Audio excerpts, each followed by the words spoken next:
আমরা এখন যাচ্ছি কৃত্রিম পাশা নবাব বাড়ি। Price surprise.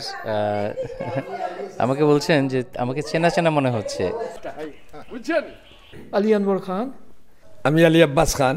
আমি এই গ্রামের সন্ধ্যা উপভোগ করতে বের হয়েছি একা একাই, একটু ঘুরে বেড়াতে। ভালো লাগছে, খুবই ভালো লাগছে।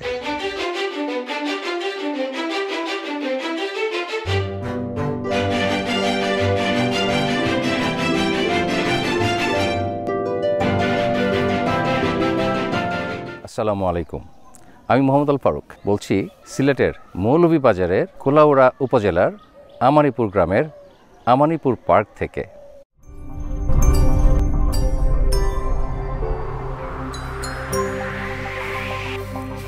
এখানে গিয়াস ভাইয়ের ইনভাইটেশনে এসেছি গতকাল। তো গতকাল একটা অ্যামেজিং এক্সপিরিয়েন্স ছিল। এই যে পার্কের মধ্যে আমি পার্কের মাঝখানে একটা বাড়িতে বসে আছি, আর চারিদিকে ট্যুরিস্ট তারা দেখতে আসছে, ছোটো ছোটো ছেলে মেয়েরা, এবং তাদের সে কী কৌতূহল, বাড়ির ভিতরে কে থাকে, জানলা দিয়ে উকি দেয়, এদিক দিয়ে উকি দেয়। এবং মজার ব্যাপার ছিল যে আমরাই হয়ে গিয়েছিলাম যেন পার্কের একটা অংশ। আমরা এখন যাচ্ছি কৃত্রিম পাশা নবাব বাড়ি, খুবই ফেমাস এবং বাংলাদেশের মধ্যে ওয়ান অফ দ্য সবচেয়ে পরিচিত এবং ফেমাস একটা ফ্যামিলি। আমরা তাদের সাথে মিট করতে যাচ্ছি আজকে, এবং সে বাড়ি আমরা দেখব। এখানে রাজশাহী এসে আমি তো 2 দিন থাকলাম, কাল আবার চলে যাব। প্রতিদিন ছিল অসাধারণ সুন্দর ঝকঝকে সব দিন। আমি না এত সুন্দর দিন খুব ডিফিকাল্ট। হাই, দূরে দেখা যাচ্ছে লংলা পাহাড়, কালো পাহাড়, কালা পাহাড় নামে পরিচিত। এটা লংলা পাহাড়, কালা পাহাড়। আচ্ছা, রবির বাজার এখানেই।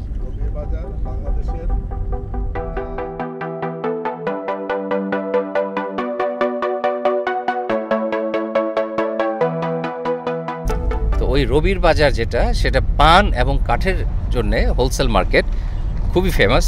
বাংলাদেশের মধ্যে মনে হয় সবচেয়ে ফেমাস মার্কেট এটা।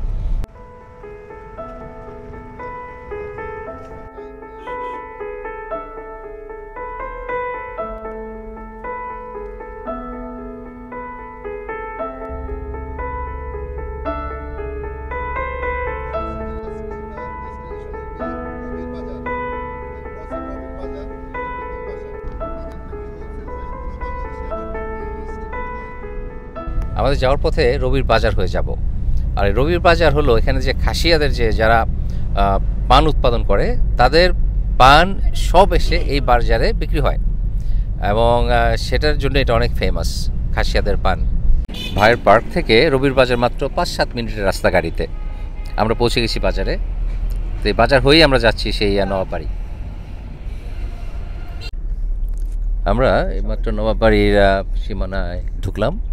ডান দিকে দেখতে পাচ্ছেন একদম সেই ব্রিটিশ আমলের ডিজাইনের একটা বাংলো স্টাইলের বাড়ি।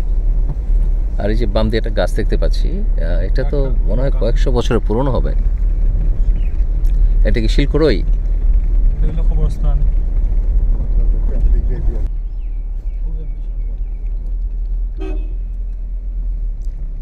কৃত্রিম পাশা।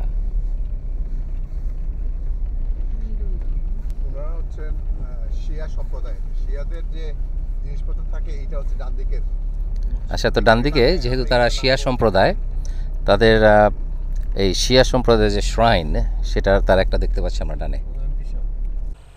এখানে বেসিক্যালি এটা মহরমের অনুষ্ঠানটা এখান থেকে এইটা সেন্টার হয় আমাদের সিলেটের। আমাদের এই এলাকার লোকজন যারা সিলেটের বাইরে কাজ করে, তারা যদি কোনো কারণে ঈদের সময় না আসতে পারে, কিন্তু মহরমের সময় আসার জন্য তাদের একেবারে অস্থির হয়ে যায়, কারণ এখানে একটা উৎসব হয়। এখানে সেটা শিয়া হোক সুন্নি হোক সবাই আসে, সবাই পার্টিসিপেট করে, একটা অনুষ্ঠান হয়। এইদিকে লোকারণ্য হয়ে যায়। জি, এই কৃত্রিম পাশা জমিদার বাড়িতে ত্রিপুরার মহারাজা রাধাকিশোর মাণিক্য বাহাদুর সহ বহু ইংরেজ ভ্রমণ করে গেছেন। ইরানের রাজাও ভ্রমণ করে গেছেন। জমিদার বাড়ির ঐতিহ্য ধরে রাখতে আলী আমজাদ খান মৌলভীবাজার ও কুলাউড়ায় বিভিন্ন স্কুল কলেজ এবং সুপেয় পানির জন্য দিঘি খনন করেছিলেন। আলী আমজাদ খানের পুত্র নবাব আলী হায়দার খান ভারতবর্ষে ব্রিটিশ বিরোধী আন্দোলনের অন্যতম নেতা ও রাজনীতিবিদ ছিলেন। প্রীতিম পাশা জমিদার বাড়ির সন্তান নবাব আলী সারোয়ার খান, আলী আব্বাস খান প্রমুখরাও বাংলাদেশের রাজনীতিবিদ এবং সংসদ সদস্য ছিলেন।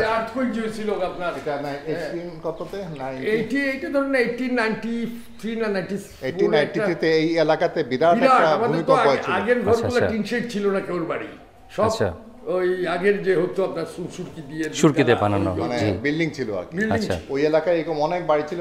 সিলেট অঞ্চলে অধিকাংশ এরপরে হয়ে গেল আপনার টিন শেড, ওই ভূমিকম্পের ভয়ে। আচ্ছা আচ্ছা, আর্থকুইক প্রোন, যেটা অনেক সময় বলে যে Assam type, Assam type bungalow হয়ে পড়ে। আচ্ছা, এটা পড়ে। তো এই বিল্ডিংটা কত সনে বানানো? ধরুন 1895-6 এইরকম হবে, কিন্তু এখানে ছিল ওই জায়গায় আবার ই করছে শিয়াদের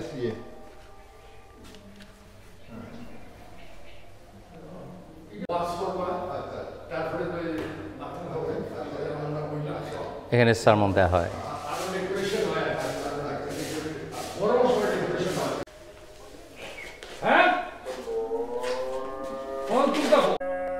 এটা চীনামাটির যে প্লেট, বাটি, বাসন যা ছিল ভেঙে সেটা দিয়েই কারুকার্য করা হয়েছে। আমরা চাইনিজ ব্লু উইলোর প্যাটার্ন দেখতে পাচ্ছি এখানে, হয়তো ব্লু উইলো না কিন্তু সিমিলার কালার কম্বিনেশন। এই আর কি পাকঘর, ওই যে একটু কোনো অনুষ্ঠান আচ্ছা আচ্ছা, বা মরমের সময় তো সিডনি হয়, আচ্ছা আচ্ছা, পাক করা হয়। তো এটা আসলে একটা আউটডোর কিচেন এবং স্টোরেজ, যেখানে মহরমের সব রান্না টান্না হয়। আমরা ছোটবেলা ওইদিকে ছিল বিরাট বড় কিচেন ছিল, এইগুলা কিছু ছিল না, আচ্ছা আচ্ছা, খালি ছিল। এখন তো আর সিকিউরিটি প্রবলেম, প্রবলেম চলে আসছে। আর ধরুন আগে আমাদের ওই যে এখানে ঘর, এটা ছিল পাওয়ার স্টেশন, ছিল পাওয়ার হাউস ছিল, ওই যে পিছনে যে ইটের বিল্ডিং এখন এমনি বানাইছে ওই যে মরমের সময় লোকজন আসে থাকার জন্য।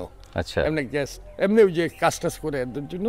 আর এমনি হলো ওইখানে পাওয়ার স্টেশন ছিল আমাদের, ওইটা ধরেন কত 1900-এর দিকে বোধহয় এটা পাওয়ার স্টেশনটা।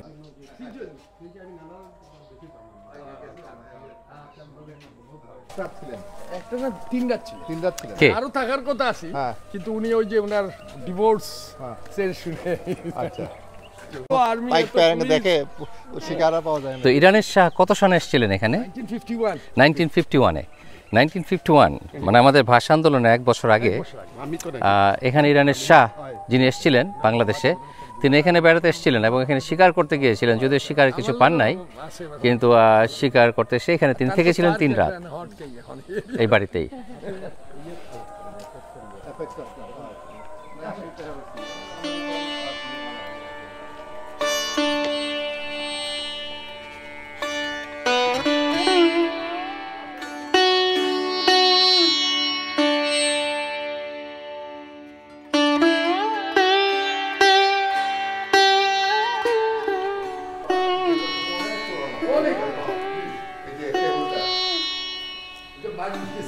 এটাও তো, এটা কি কাঠ? এটা কি এটা কি কাঠের তৈরি এই টেবিলটা? মেহগনি, পুরোনো মেহগনি। আচ্ছা, তো এই টেবিলটা একটা অরিজিনাল টেবিল, হ্যাঁ ওইটা আরেকটা, আর এগুলো তো নতুন বুঝতে পারছি, বাট হ্যাঁ হ্যাঁ আচ্ছা, না ওই টেবিলটা দেখে আসি। এইটাও কি কাঠের? এটাও কি আপনার মেহগনি কাঠের? আচ্ছা,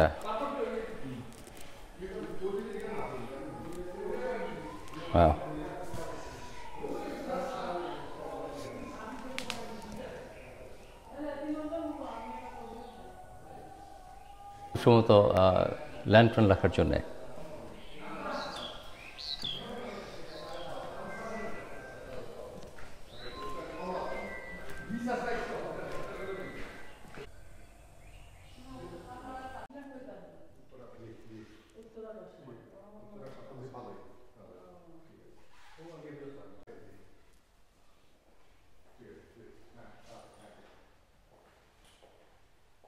এই পেন্টিংটার নাম হলো একটি লায়লা।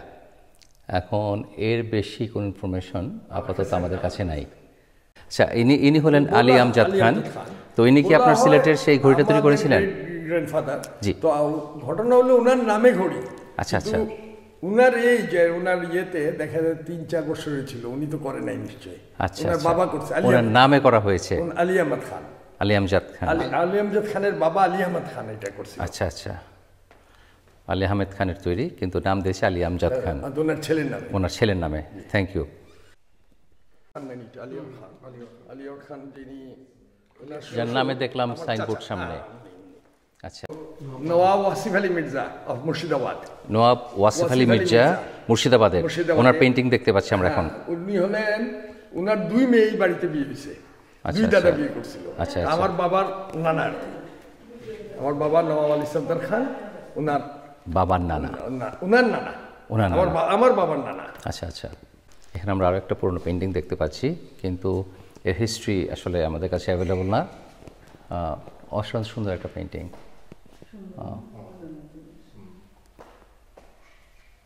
হলো আলী আমজাদ খান যখন মারা যায়, উনার 2 ছেলে তো তখন মাইনর ছিল। এই ফটোটা আগে দেখেন, ওই যে 2 মাইনর, আমার 2 দাদা। তখন স্টেট তো তখন ছিল কোর্ট অফ অর্ডে চলে যেত, জাজের গার্জেনশিপ।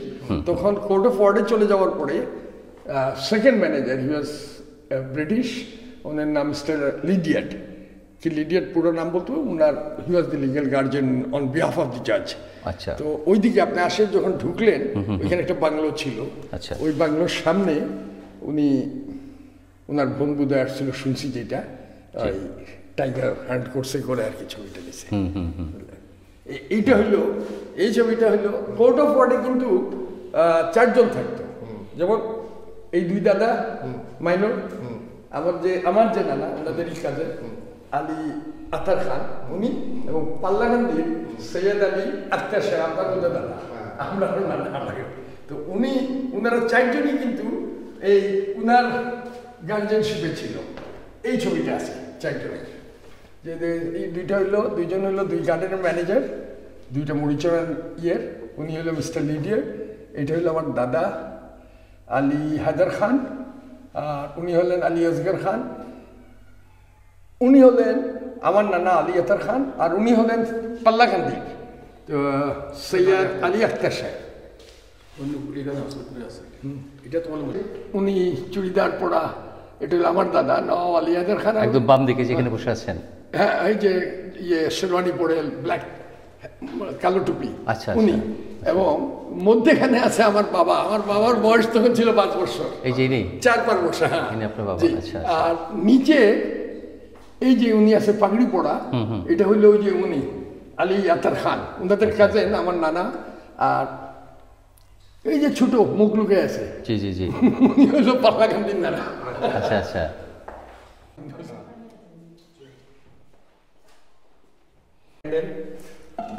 এটা একটা ওয়াটার ফিল্টার, কেরোসিনের ফ্যান, কেরোসিনের ফ্যান। তখন তো পাওয়া যেত, ক্যালকাটা বা ইম্পোর্ট করছে সেই সময়।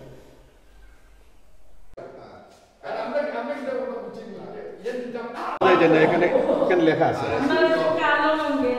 ওখানে আমার দাদা আছে, ছোট হুজুর যে আলী আসগর খান, ওই। আচ্ছা আচ্ছা, তো ভূমিকম্পের আগের যে স্থাপনা, তার কিছুটা অংশ এখানে আছে, প্রায় 200 বছরের পুরনো হবে। এটা এখন রেনোভেট করা হয়েছে, কিন্তু এখন অরিজিনালটা রয়ে গেছে। কত কত 400 বছরের পুরনো ইতিহাস।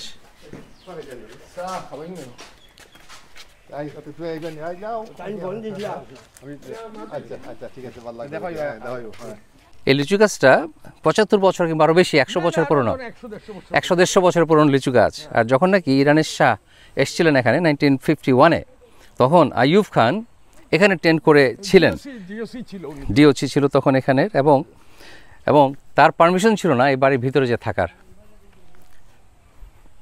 এটাই সে লোকেশন।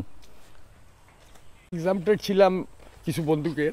আচ্ছা, এটা ব্রিটিশ টাইম থেকে, ধরেন এটা ছিল যে লুসাই যে রেবেলদেরকে ইয়ে করতে হেল্প করছিল ব্রিটিশ। আচ্ছা আচ্ছা, তখন এটা ছিল একটা আর্মারি, ওপেন রাখার জন্য এখানে স্টোরেজ। আমি দেখছি জি জি জি, ওই যে আপনার 303 রাইফেল না, ওই যে ইয়ের যে আপনার 12 বোর এগুলারে পাম্প অ্যাকশন ছিল। আচ্ছা আচ্ছা, রাইফেল ছিল, 110 এগুলো নিয়েই তো আপনার আব্বা রাজা সাহেব ইন্ডিয়াতে চলে গেছিলেন। জি জি, ওই 71-এ তখন মুক্তিযোদ্ধাদের দিয়ে দিল, এইখান থেকে শুরু হলো ইয়ার এই যুগে। উনি 40, he died at the age of 35 only, Ali Amjad. উনি 30-40টা টাইগার মারছে আর কি। টাইগার তখন তো এইগুলা নিয়ে করতো, মানে গর্ব করতো, আমি কতটা টাইগার মারছে সে। তখন তো টাইগার অভাব ছিল না বাংলাদেশে, অভাব ছিল না, আমরাই দেখছি টাইগার আপনার বলেন। এখন হয়ে গেছে এন্ডেঞ্জার্ড। এখন আমাদের দেশে শিকার নাই, ওনাদের এখানে কিন্তু শিকার আছে, উনি শিকার করেন। আমার খুব শখ, কিন্তু আমিও ছোটবেলা খুব শিকার হরিণ টরিণ মারছি, পাখিটা। জি জি। ওই যে হরিণটা ভালো, চিতাল, আমাদের এইগুলা তো খুব। আমার চাচি একবার করছিল, বাচ্চাও দিল, কিন্তু এত ফেরোসের আপনার, বুঝছেন, যে কামানের ডিজাইনে এরা ওই যে পায়ের দিয়ে আর এই যে দাঁত থাকে কয়েকটা টাইম ডিউটি। এইটা কি মানে এই অংশটা আলাদা করে বাইরের আকাশের জন্য, এটা কি মানে মুসলিম ফ্যামিলিতে যেটা হয় ওয়াল হয়ে গেছে। আর এটা এইভাবে। আর এই বাড়িটা কি কাজে ছিল? এটা তো বাংলো ছিল, বাংলো তো। এইখানে এটা আরো সুন্দর ডেকোরেশন ওইরকম ছিল, আউট হাউসের মতো। বাহির বাড়ি আর কি, অন্তর বাড়ি বাহির বাড়ি। আর এইখানে ছিল আপনার স্টোর রুম, নাই তো, এগুলো সব ধ্বংস। আর এখন ওখানে কে থাকেন? এটা আমার কাজিনটা থাকে। আচ্ছা, যাবো এখন। তো অরিজিনাল তোরণ এখনো রয়ে গেছে এখানে। যে ভিতরে যে ঘর আছে টিনের চালের, সেটাকে বলা হয় 13 চালি ঘর। 13টা চাল, মানে 13টা চাল, 13টা চাল দিয়ে তৈরি হয়েছে। আমাদের থাকে 2 চালা, 4 চালা, চৌচালা বাড়ি। এটা হলো 13 চালা বাড়ি। Thank you. এমন সিকিউর, মনে হচ্ছে কোনো জেলখানায় ঢুকছি। এলো বাকি বেড়া, যেন বাড়ির ভিতরে না দেখা যায় বাইরে থেকে সহজে। Classic Mercedes.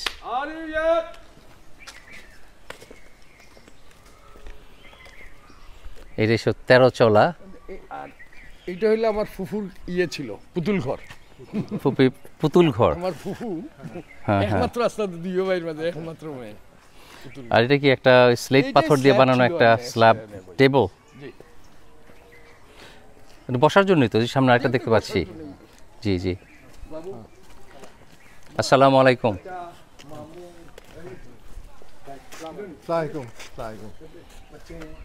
ওই যে আমার সবচেয়ে বড় ছেলে আর কি, মুই মামার কাজিন। আর মামি, মামি আমার, বুঝছেন?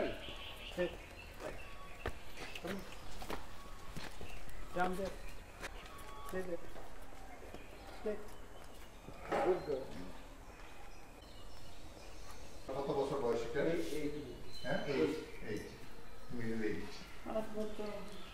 14 বছর বাচ্চা, এটা বয়স 8।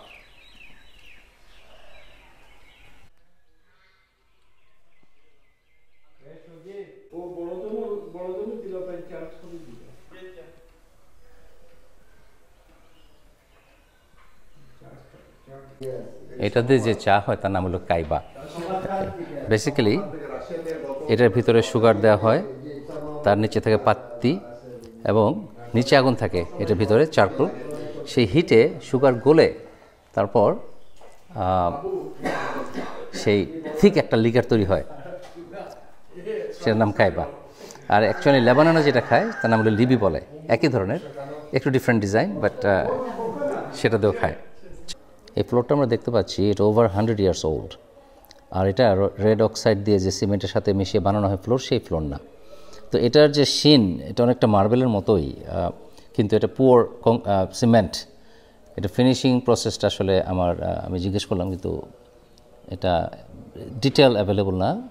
ইটস আনবিলিভেবল, এত বছরের পুরনো কিন্তু এখনও কত সুন্দর আছে। আসলে আরেকটু ক্লারিফিকেশন দরকার আছে। এটা সিমেন্ট না, তখন সিমেন্ট ব্যবহারই করা হয়নি। এখানে মার্বেল পাউডার করে তারপর তার সাথে সুরকি এগুলো মিশিয়ে পরে স্টোন পলিশ করা হয়েছে। Over 100 years old floor. সুবহানাল্লাহ।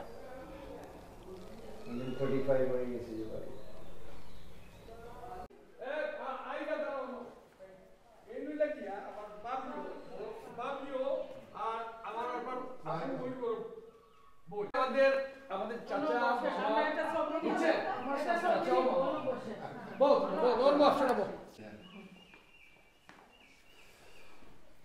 আমরা আমি ক্লাস ये भी मैं क्या बोलूं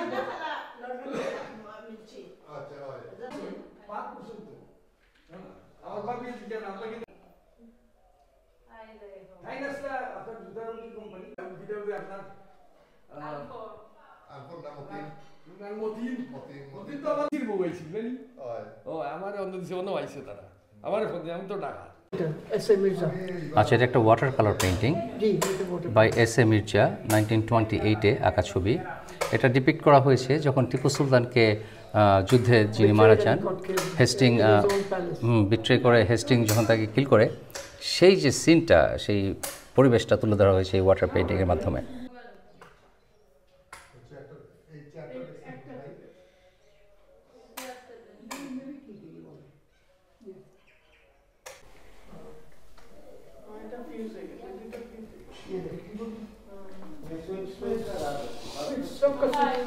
It's an old I story. जा और ये लोग खाना This is chestnut.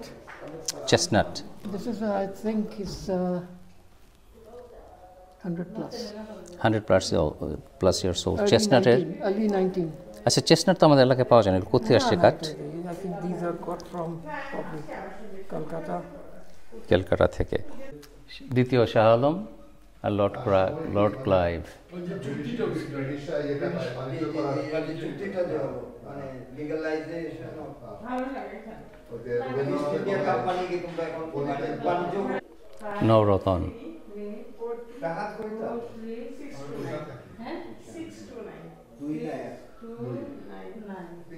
আমার নাম শাহিদ, আমি Ali Anwar Khan, calling name is Shahid, and I'm the head of the family of Prithampasa at the moment. আলহামদুলিল্লাহ, thank you. My father's name is late Ali Sarwar Khan. Thank you. আমি আলী আব্বাস খান, আমি আলী আমজাদ খানের প্রপুত্র এবং আলী আদার খানের নাতি। আমি আমার বাবা আলী আদার খানের বড় ছেলে, নওয়াব আলী সফদর খান রাজা সাহেব, আমি ওনার বড় ছেলে আলী আব্বাস খান। আলহামদুলিল্লাহ, Thank থ্যাংক you. ইউ। আপনি সময় নিয়ে আমাদেরকে যে সমস্ত প্রপার্টি ঘুরিয়ে ফিরে দেখিয়েছেন, এই জন্য আমরা আপনার প্রতি কৃতজ্ঞতা প্রকাশ করছি এবং ধন্যবাদ। আপনাকে ধন্যবাদ। আসসালামু আলাইকুম। আমার নাম আলী ওয়াজিদ খান, son of Ali Sarwar Khan, and I'm the great grandson of Ali Amjad Khan and grandson of Ali Haider Khan. My father was the youngest of the two sons of Ali Haider Khan. The older one was Ali Safdar Khan, Ali Abbas Shah's Baba, and my father was the youngest. And his father was the member of parliament.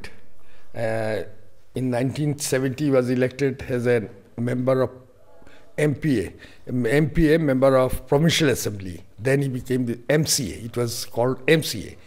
They drafted the constitution of Bangladesh in 72. He was one of the member of that Constituent Assembly, and he was again elected in 1973 in the by-election. Thank you.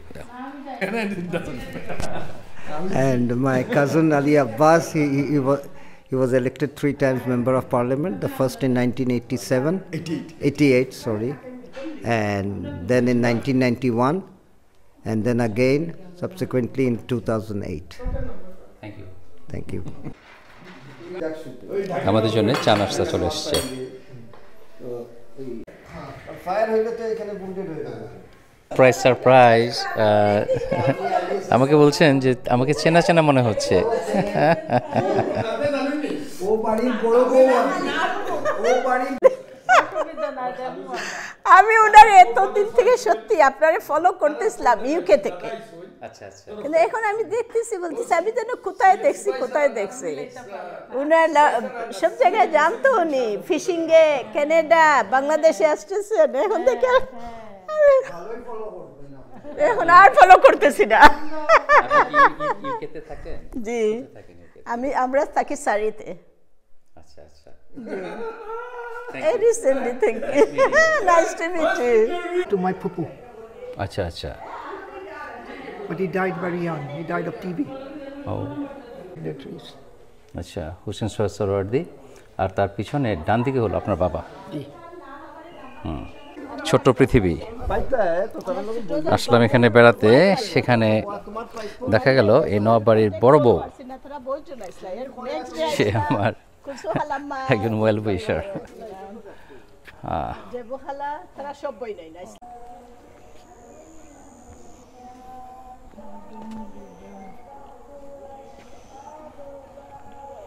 এটা অন্দরমহলের পুকুর ঘাট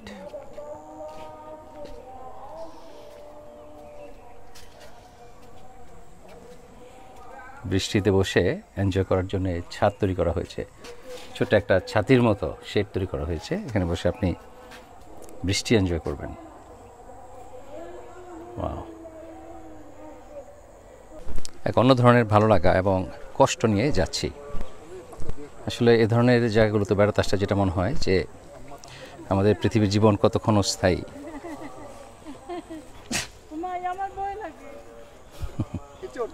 সে আল্লাহ আদর চাচ্ছে সে এই জন্য তো ঢংঢাং করলো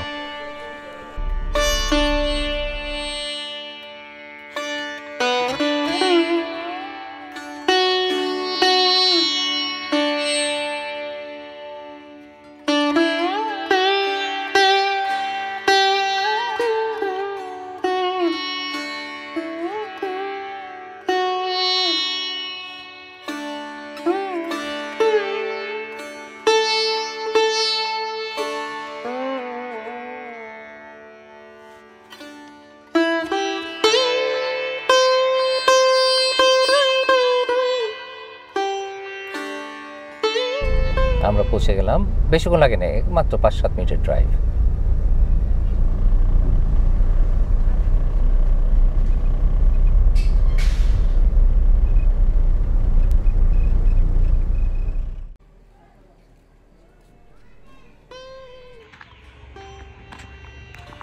সিলেটের প্রত্যন্ত গ্রামে অ্যাকচুয়ালি সিলেটের গ্রামেই আমার প্রথম সফর সিলেটে বেরিয়েছি সিলেটের সব নাম করা ট্যুরিস্ট অ্যাট্রাকশনগুলো এনজয় করেছি কিন্তু গ্রামে এই গ্রাম আমার প্রথম সময় কাটাচ্ছি আমি গ্রামে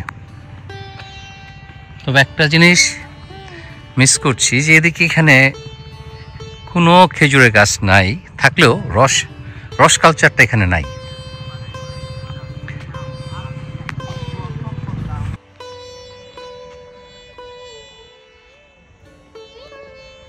হাম হাম ঝর্ণা মাধবকুণ্ড এগুলো এখান থেকে বেশি দূরে না কাছেই কিন্তু হাম হাম ঝর্ণায় যেতে হলে দুর্গম ট্রেকিং করতে হয় যেটা 2 ঘন্টা যেতে আসতে 4 ঘন্টা ট্রেকিং এই শীতের সিজনের ট্রেকিংটা অত খারাপ না খুব সহজে যাওয়া যায় কিন্তু এখন যে লাভ নাই কারণ পানি খুবই ঝর্ণা এখন শীর্ণকায় একটা পানির নহরের মতো এখানে দেখার মতো সেরকম এক্সাইটেড হওয়ার মতো কিছু নাই সেটা দেখতে হলে যেতে হবে বর্ষায় ভরা বর্ষায় মে জুন জুলাই আগস্ট এই সময়টায় যাওয়া যায় তখন সেখানে যাওয়াটা খুবই কষ্টের পরিশ্রমের বিপজ্জনক কিন্তু তখনই এটা এনজয় করার মতো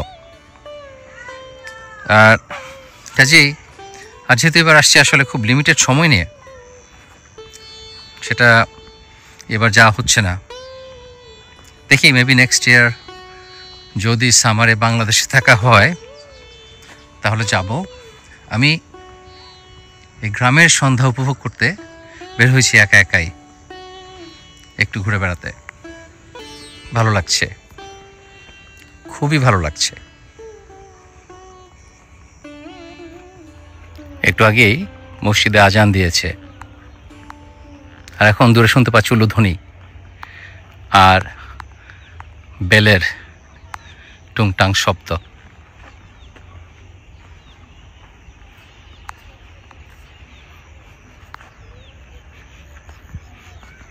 আমার ছোটবেলা থেকেই যখন আমি সন্ধ্যা মনে হয় আমার এই সময়টা এই যে একটা ইমেজ সন্ধ্যার এটা আমার কাছে মনে হয় যে হ্যাঁ এটা সন্ধ্যা, চারিদিকে শুমশাম নীরবতা, দূরে দূরে কিছু পাখির ডাক শুনতে পাচ্ছি,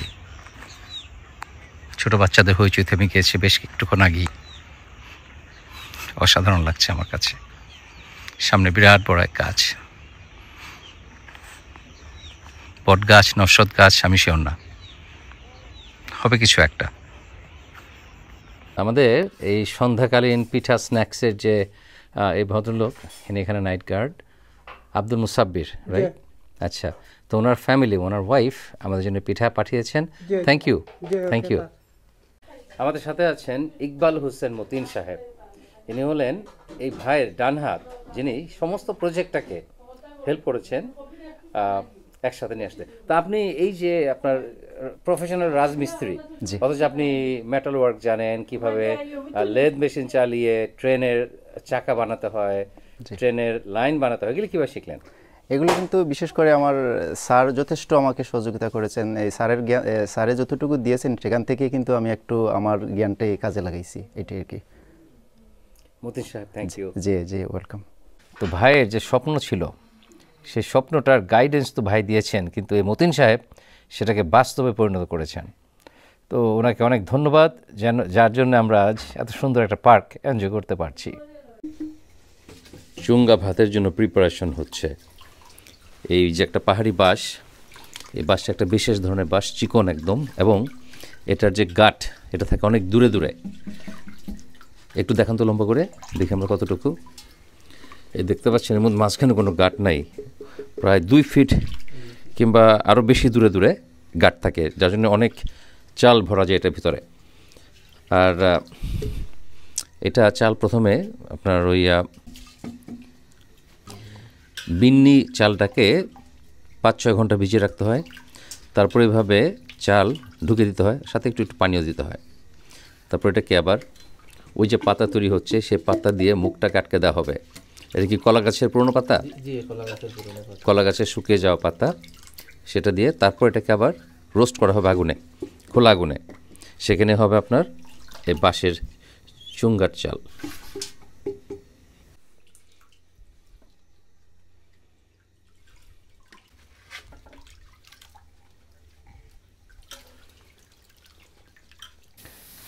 চুঙ্গি পিঠা তৈরি হচ্ছে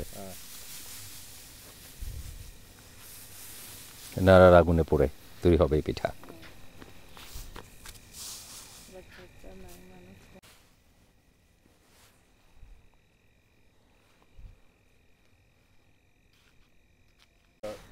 বেনিফিট হচ্ছে আগুন আগুন পোয়ানো, আমরা বলি আগুন থাপানো, আগুন থাপানো, থাবানো, থাবানো।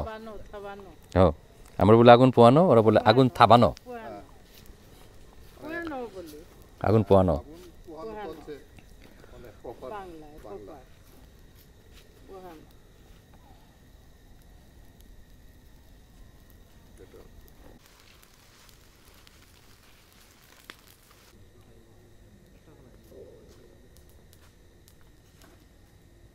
এখন ওগুলোকে উল্টে দিতে হবে। হ্যাঁ, ঠিক আছে। আমার ছেলে বলে আপু এ তো পিছন দিকে টেপে পানি পড়তেছে। টেস্ট করে দেখা হচ্ছে যে একটা হয়েছে কিনা। বাবা, আপনার এটা লাইটটা বন্ধ করেন। হইছে না, মুখ দিয়ে দেখ। হইছি তো মনে হয়, হয়ে গেছে না? আহ, কি সুন্দর একটা মিষ্টি মিষ্টি গন্ধ।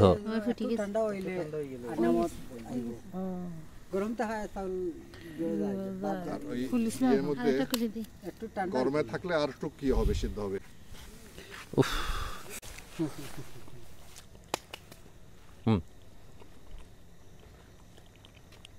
সিদ্ধ হয়েছে ভালোভাবে, স্টিকি আর খুব ডিস্টিংক্ট একটা ফ্লেভার আছে, হালকা মিষ্টি মিষ্টি একটা ফ্লেভার।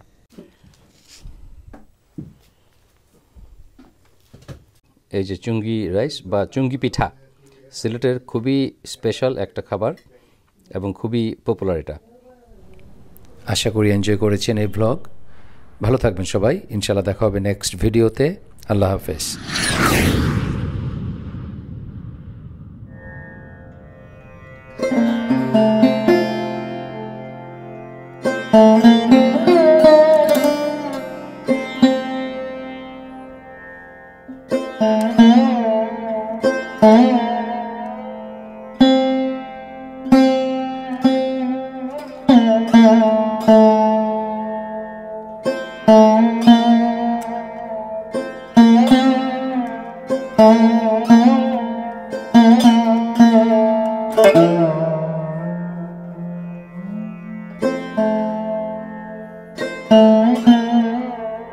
Mm-hmm.